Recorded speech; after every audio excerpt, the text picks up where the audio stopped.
Welcome students. आज हम बनाएंगे क्लास 10 मैथमेटिक्स में चैप्टर 25 एक्सरसाइज 25 में क्वेश्चन नंबर 4 से। इससे पहले वीडियो में मैंने चैप्टर नंबर 25 का इंट्रोडक्शन बताया था और साथ में क्वेश्चन नंबर 1, 2 और 3 को सॉल्व किया था। उस वीडियो का लिंक मैं नीचे डिस्क्रिप्शन में दे दूँगा, आप देख सकते हैं। तो क्वेश्चन नंबर 4 है, a palm tree stands on the bank of a river. कहा जा रहा है नदी के किनारे यानी बैंक में एक पाम का दरख्त है, पाम का एक पेड़ है। A post is fixed in the land on the other bank just opposite to the palm tree. अब नदी के एक तरफ पाम का पेड़ है, उसके ठीक अपोजिट यानी ठीक उसके विपरीत यानी उसके ठीक अपोजिट साइड में उल्टे तरफ दूसरे किनारे में नदी के वहाँ पे एक पोस्ट है यानी एक खंबा है, वो फिक्स है। ठीक है, ठीक इस तरफ अगर पाम ट्री है तो उसके दूसरे तरफ वो खंबा है नदी के दूसरे तरफ। On moving 7√3 metres from the post along the bank. अब कहा जा रहा है कि जहाँ पे पोस्ट है यानी जहाँ पे खंबा है वहाँ से अगर हम नदी के बैंक यानी नदी के किनारे किनारे अगर हम 7√3 मीटर तक अगर हम चलते हैं, मूव करते हैं, it is found that the tree makes an angle of 60 degree. तो फिर हम देख रहे हैं कि वहाँ से 7√3 मीटर चलने के बाद जहाँ पहुँचेंगे वहाँ से अगर हम उस पाम ट्री को या पाम के पेड़ को अगर हम देखते हैं तो वहाँ पर एक 60 डिग्री का एंगल बन रहा है at the point with respect to this bank, ठीक नदी के किनारे के हिसाब से। Let us find the width of the river. तो दरिया की चौड़ाई क्या है, विड्थ क्या, ये हमें पता करना है। तो देखिए ये क्वेश्चन वो क्वेश्चन है जो मैंने बताया था कि हम लोग ट्रिग्नोमेट्री के हेल्प से किसी नदी का चौड़ाई को भी हम लोग मालूम कर सकते हैं। तो ये उसी तरह का एक क्वेश्चन है। तो इसको हम देखेंगे किस तरह बनाते हैं। तो स्टूडेंट मान लीजिए ये नदी का चौड़ाई है, ठीक है, ये टोटल ये नदी है और ये हो गया नदी का चौड़ाई। ओके, अब मान लीजिए नदी के एक तरफ, मान लीजिए इस जगह में यहाँ पर पाम का ट्री है या पाम का पेड़ है, ठीक है। और जैसा कि हमें पता है जो पेड़ होगा उसको कोई भी चीज़ को हम लोग जो है पॉइंट से समझाते हैं, एक बिंदु से समझाते हैं। तो यहाँ पे मान लीजिए ए पॉइंट में पाम का ट्री है, पाम का पेड़ है और ठीक इसके ऑपोजिट ये नदी है। ठीक नदी के इस तरफ ये पानी है पूरा, नदी के इस तरफ ठीक यहाँ ऑपोजिट में यहाँ पर बी पॉइंट में पोस्ट है या खंबा है। ओके, तो ए से लेके बी तक ये नदी का चौड़ाई हो गया। अच्छा, अब कहा जा रहा है जहाँ पे पोस्ट है खंबा है यहाँ से नदी के किनारे किनारे, ये नदी का किनारा इस तरफ बैंक है, तो नदी के किनारे किनारे जब हम 7√3 मीटर अगर हम चलते हैं, मान लीजिए 7√3 मीटर चलते चलते यहाँ पॉइंट सी तक पहुँच गए, ठीक है। अब ये सी पॉइंट से जब हम इस पेड़ को इधर देखेंगे तो यहाँ पे कहा जा रहा है 60 डिग्री का एंगल बन रहा है। ओके, तो फिर कहा जा रहा है नदी का चौड़ाई क्या होगा। तो यहाँ से हम पहले लिख लेते हैं कि let A be the position of the palm tree. मान लिया ए पाम ट्री का पोजीशन या स्थान है, and B be the position of the post, और बी जो है पॉइंट बी ये पोस्ट या खंबा का पोजीशन या स्थान है, ठीक है। अब यहाँ पे एंगल कितना हो रहा है, ए सी बी, ये एंगल हो रहा है 60 degree, angle A C B, और ये बी सी कितना है 7√3 मीटर है। ओके, अब इसके हेल्प से हम ए बी यानी जो नदी का चौड़ाई है वो हम निकालेंगे ए बी। तो हमें ए बी निकालना है। तो देखिए ये एक राइट एंगल ट्रायंगल हो रहा है, तो यहाँ पे हम लिख ले फ्रॉम राइट एंगल ट्रायंगल समकोण त्रिभुज, from right angle triangle A B C से हमें क्या निकालना है, ए बी निकालना है चौड़ाई। तो ए बी को हम ऊपर में लिखेंगे और दिया हुआ है कौन सा, बी सी दिया हुआ है 7√3, तो बी सी को नीचे लिखेंगे। तो 60 डिग्री के हिसाब से ये ए बी जो हो जाएगा ये परपेंडिकुलर होगा पी, और ये हो जाएगा 60 डिग्री के हिसाब से ये हो जाएगा बेस यानी बी। तो पी बटा बी क्या होता है, 10 होता है, 10 थीटा, तो 10 हो जाएगा 60 डिग्री। और ए बी के जगह में ए बी होगा, बी सी के जगह में 7√3 होगा, बी सी 7√3 मीटर है, इक्वल टू 1060 का वैल्यू क्या होता है, √3 होता है, √3, ठीक है। पी बाई बी नहीं लिखेंगे इसको। अब इससे इसको मल्टीप्लाई कर दें, इंटू कर दें, तो A B equal to 7√3 into 3, 7√3 into √3, ठीक है।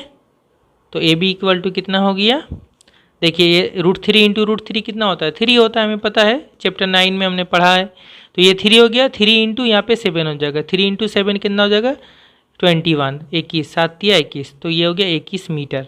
यानी नदी का जो चौड़ाई है, विड्थ है, वो 21 मीटर है। Therefore width of the river, width of the river equal to 21 metre. ये हो गया आंसर। तो देखिए आप इस प्रॉब्लम से हम लोग किस तरह की एक नदी का चौड़ाई को इजीली हम लोग निकाल सकते हैं। आपका एक सवाल हो सकता है माइंड में कि इस तरफ तो मान लीजिए नदी के इस तरफ हम यहाँ पे हैं, बी से सी तक हम जो चलेंगे ये हम किसी टेप से निकाल सकते हैं कितना दूर हम चले, पर ये 60 डिग्री कैसे निकालेंगे, ये यहाँ से यहाँ देखेंगे तो ये 60 डिग्री एंगल कैसे समझ में आएगा। ये बहुत ही आसान तरीका है। यहाँ पे एक जो प्रोटेक्टर होता है, चांदा होता है, ठीक है, उसके ज़रिया से एक इंक्लिनोमीटर एक डिवाइस बनता है, तो उसके हेल्प से हम लोग ये एंगल निकाल सकते हैं, ठीक है। और इस तरह बहुत सारा आजकल टेक्नोलॉजी का ज़माना है, बहुत सारा ऐसा डिवाइस है जिसकी वजह से ये कितना एंगल बना ये हम निकाल सकते हैं। इंक्लिनोमीटर जो मैंने कहा, इंक्लाइनोमीटर, वो आप यूट्यूब में भी देख सकते हैं कैसे वो बनता है, उसके ज़रिए से आप एंगल निकाल सकते हैं। Okay, next question number 5, a telegraph post is bent at a point above the ground due to storm. कहा जा रहा है एक टेलीग्राफ का पोस्ट है या टेलीग्राफ का खंबा है, वो स्टॉर्म यानी तूफान की वजह से क्या हुआ कि ऊपर से किसी एक जगह से वो टूट के गिर गया, ठीक है, टूट के गिर गया। Its top just meets the ground at a distance of 8√3 metres from its foot. क्या हुआ कि जो ऊपर का जो पार्ट है वो टूट के जब गिरा तो वो ज़मीन पे आकर के इस तरह से उसका जो टॉप है वो ज़मीन पे आके इस तरह से लग गया, ठीक है, ज़मीन पे आके लग गया। कितना दूरी पे, 8√3 मीटर दूरी पर उसके फुट से उसका जो नीचे वाला पोर्शन है जो ज़मीन में लगा हुआ है खंबा का, वहाँ से ठीक 8√3 मीटर की दूरी पर जाकर के उसका जो टॉप है सबसे ऊपर वाला पोर्शन वो जाके ज़मीन पे इस तरह से लग गया, ठीक है। मैं नक्शा में या चित्र में दिखा दूंगा, आपको समझ में आ जाएगा। और जब वो जाके ज़मीन पे लगा तो it makes an angle 30 degree, तो वहाँ पे जाके वो 30 डिग्री एंगल बना रहा है, ठीक है। Let us right bye calculating at what height the post is bend. तो कहा जा रहा है कितने ऊंचाई से वो जो खंबा था वो टूटा था, बेंड हुआ था, टूट गया था। And what is the height of the post, और टोटल खंबा का लंबाई जो है या हाइट कितना था, ऊंचाई कितना था, ये दोनों निकालना है। कहाँ से टूटा है और कितना उसका हाइट है ये भी निकालना है। तो स्टूडेंट ये मान लीजिए ये ए से लेकर बी तक ये हुआ पूरा टेलीग्राफ पोस्ट, ठीक है। तो ये टेलीग्राफ पोस्ट है। अब क्या हुआ इसका, मान लीजिए यहाँ पॉइंट से, इस पॉइंट से तूफान की वजह से क्या हुआ, मान लीजिए ये ABC, यहाँ पे D पॉइंट, तो क्या हुआ ये ऊपर वाला पोर्शन यहाँ से मान लीजिए टूट के ये गिर गया इस तरह से, ये वाला पोर्शन जो ये टूट के इस तरह से गिर गया, ये वाला इस तरह से गिर गया, ठीक है। तो ये वाला पोर्शन जो है इस तरह से गिर के आके कहाँ पे आ गया, यहाँ पे आके गिर गया। ये ए वाला जो पोर्शन है सबसे टॉप वाला ये आके गिरा, इस तरह से टेढ़ा हो गया और टूट के गिर के ये C पॉइंट पे आकर के यहाँ पे मिल गया। जो ये इसका टॉप वाला वो कहाँ पे मिला, ग्राउंड में C पॉइंट पे आकर के इस तरह से गिर गया, ठीक है। तो कहाँ से टूटा है, D पॉइंट से। B इसका फुट है, B से लेके D तक इतना हाइट तक रह गया और उसका बाकी वाला जो पॉइंट है वो टूट के गिर गया। मतलब ये A से लेके D तक जो है ये वाला पोर्शन ऐसे गिरा तो ये बन गया DC, ठीक है। ये पोर्शन DC और ये AD दोनों सेम चीज़ है ना, AD जितना हाइट है DC भी उतना ही है, ठीक है। तो ये हुआ। और कहा जा रहा है जब इसका टॉप यहाँ पे मिला तो यहाँ 30 डिग्री का एंगल बनाया, और ये जो टॉप है जहाँ पे ये आया तो वो इसके फुट से ये 8√3 मीटर की दूरी पे जा कर के यहाँ पे वो इसका टॉप यहाँ पे ज़मीन पे लग गया। ओके, तो हमसे कहा जा रहा है कि कितने हाइट से टूटा है, मतलब ये BD निकालना पड़ेगा, इस हाइट से टूटा है, और टोटल हाइट कितना था यानी हमको AB निकालना है, ठीक है। तो AB हम कैसे निकालेंगे, AD निकालेंगे और DB निकालेंगे, ये दोनों को प्लस कर देंगे, जोड़ देंगे तो टोटल हाइट आ जाएगा। इस तरह से बनाएंगे। तो स्टूडेंट हम लिख लेते हैं, let AB with the telegraph post. मान लिया AB टेलीग्राफ पोस्ट है, which is bent at the point D, जो D पॉइंट या D बिंदु पे यहाँ से टूटा है, ठीक है, यहाँ से झुक गया है। तो यहाँ पे BC कितना है, BC 8√3 मीटर है। और जैसा मैंने बताया ये AD और DC दोनों सेम है, क्योंकि ये इतना ही टूट के नीचे इस तरह से टेढ़ा हो गया। तो AD इक्वल टू DC और DC भी एंगल कितना है, 30 डिग्री है। अब हमें निकालना है कि कितना ये हाइट से टूटा, यानी हमको BD निकालना पड़ेगा। तो हम पहले BD चले निकाल लेते हैं। तो ये triangle, right angle triangle from right angle triangle DBC right angle triangle या समकोण त्रिभुज में BD निकालेंगे हम या DB जो भी कह लें, DB ये निकालेंगे।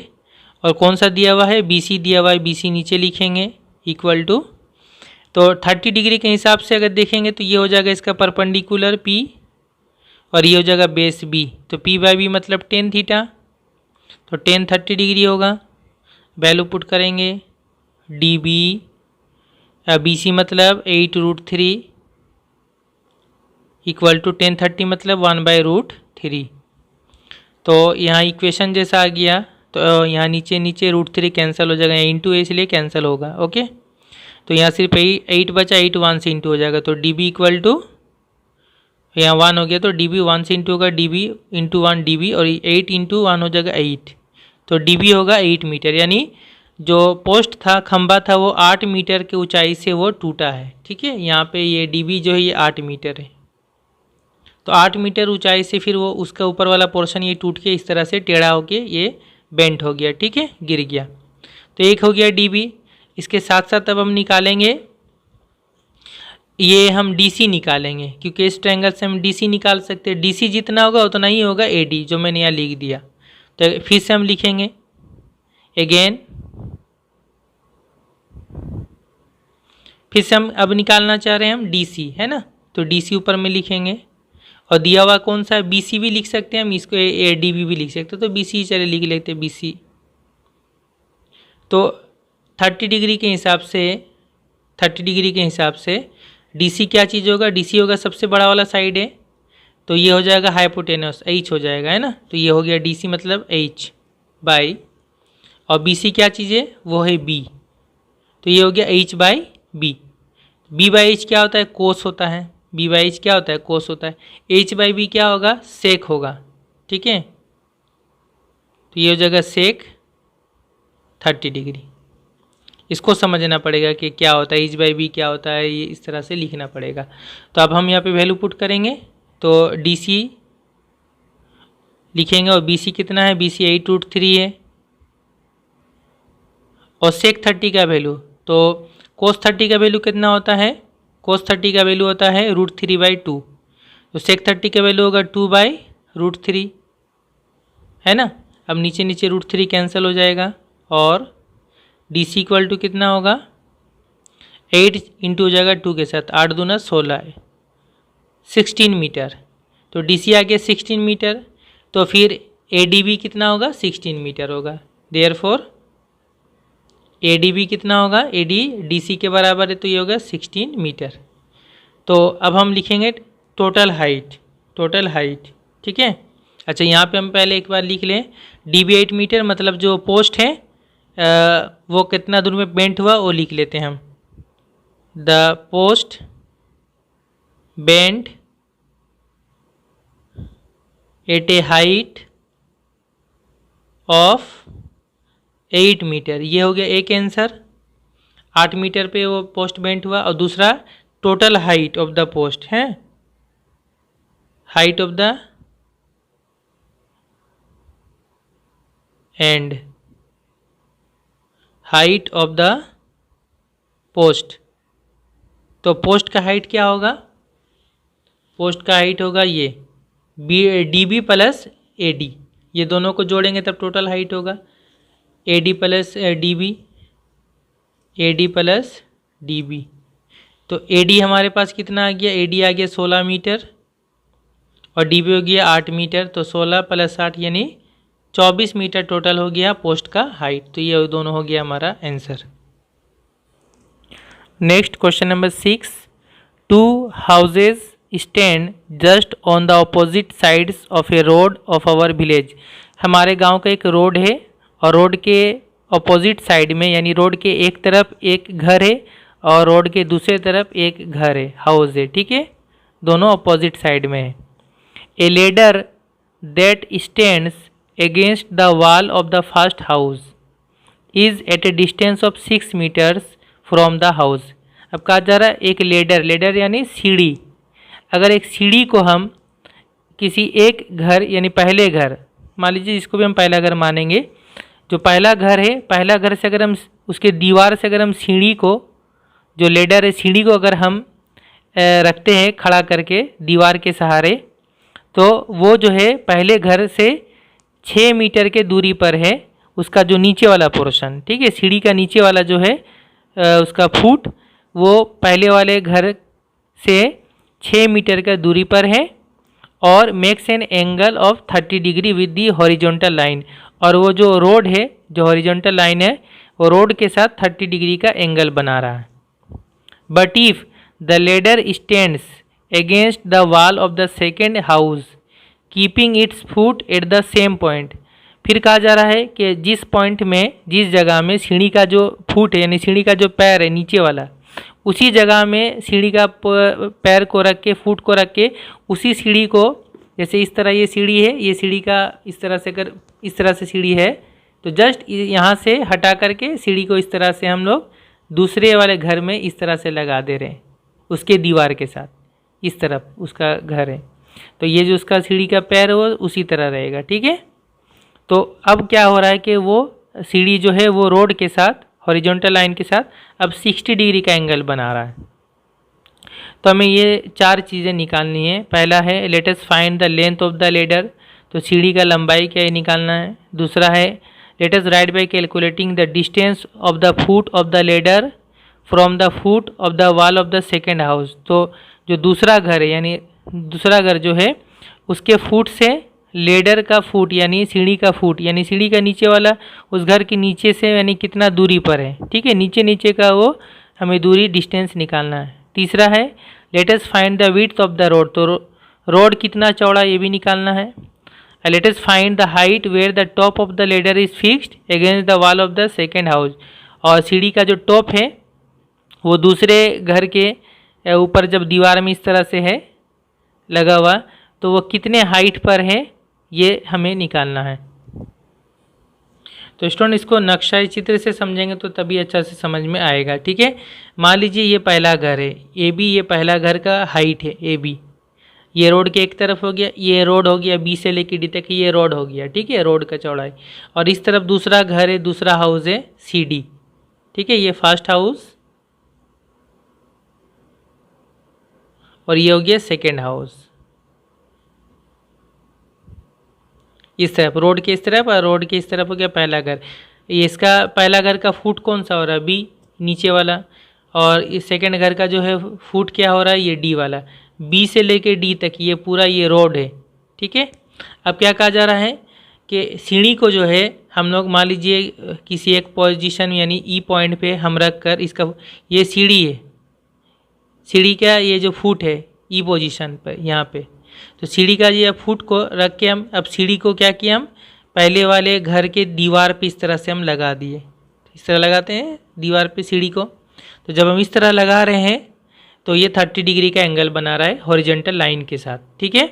और ये सीढ़ी का जो फुट है यहाँ पे, ये पहले वाले घर का फुट, ये फुट से 6 मीटर का दूरी पर है, मैंने समझ में आ रहा है। यहाँ से पहले वाला घर का नीचे वाला पोजीशन से सीढ़ी का नीचे वाला पोजीशन ये 6 मीटर का दूरी है यहाँ पे। उसके बाद कहा जा रहा है इसी सीढ़ी को यहाँ उसका फुट को सेम पोजीशन में रख के इसी सीढ़ी को हम क्या किए, इस तरह से हम अब दूसरे घर पे इस तरह से दीवार पे जब लगा दे रहे हैं, तो ये दूसरा घर जाहिर सी बात है थोड़ा ऊंचा है, हाइट इसका ज़्यादा है, तभी क्या है ना सीढ़ी ऐसे ऊंचा हो जा रहा है थोड़ा, और यहाँ पे 60 डिग्री का एंगल बन रहा है। तो अब हमें जो जो चीज़ निकालना है कि सीढ़ी का लंबाई निकालना है हमको, और उसके बाद फिर जैसा जैसा क्वेश्चन है उस तरह से हम बताते जाएंगे।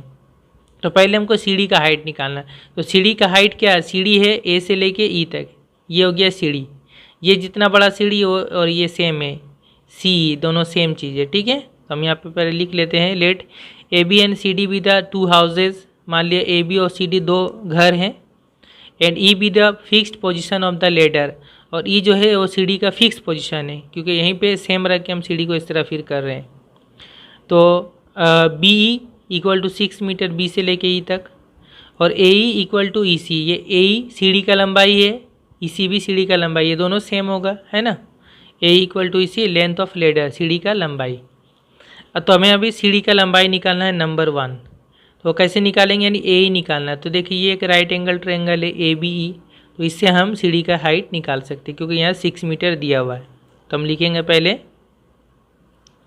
फ्रॉम राइट एंगल्ड ट्रायंगल, कौन सा, ए बी ई। क्या निकालना हमको, ए ई निकालना है। तो ए ई को ऊपर लिखें, कौन सा दिया हुआ है, बी दिया हुआ है, बी नीचे लिखेंगे। तो 30 डिग्री के हिसाब से ए ई क्या होगा, ये सबसे बड़ा वाला साइड है, हाइपोटेनस होगा एच, और ये हो जाएगा बेस।